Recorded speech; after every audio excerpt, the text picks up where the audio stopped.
સુરતમાં પૂરને કારણે નુકસાન ભોગવનાર વેપારીઓને ફરીથી વ્યવસાય શરૂ કરવામાં સહાય મળે તે માટે રાજ્ય સરકાર વિશેષ રાહત પેકેજ જાહેર કર્યું છે। આ પેકેજ હેઠળ નુકસાનના આધારે 75,000થી લઈને 1 લાખ સુધીની રોકડ સહાય આપવામાં આવશે। ઉપરાંત વેપારીઓને ફરી ઊભા થવા માટે 30 લાખ સુધીની લોન અને તેના પર વ્યાજ સહાય પણ આપવામાં આવશે। સરકારે જણાવ્યું છે કે સહાય માટેના ફોર્મ આગામી 2 દિવસમાં સ્વીકારવાનું શરૂ થશે, જેથી અસરગ્રસ્ત વેપારીઓને ઝડપથી લાભ મળી શકે। પૂરના પાણી અસરગ્રસ્ત મકાનો અને દુકાનોને 1 વર્ષ માટે મનપાના વેરામાંથી મુક્તિ આપવાનો પણ મહત્વનો નિર્ણય લેવાયો છે।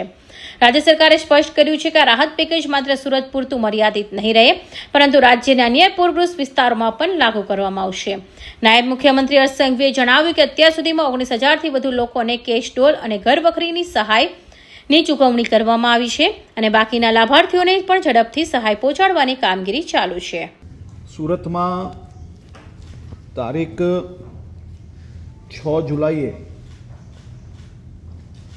અતિ ભારે વરસાદના કારણે સુરત શહેરના નગરજનોને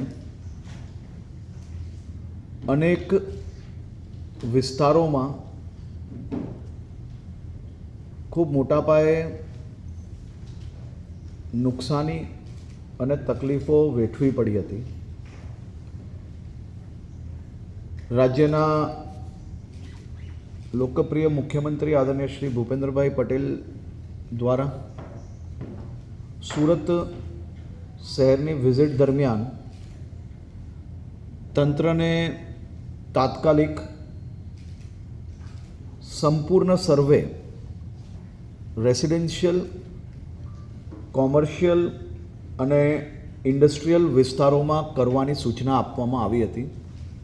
સાથે સાથે કેશડોલ, ઘરવખરીની સહાય એ તાત્કાલિક ચાલુ કરવાની બી સૂચના આપવામાં આવી હતી। સાથે સાથે શહેરમાં તાત્કાલિક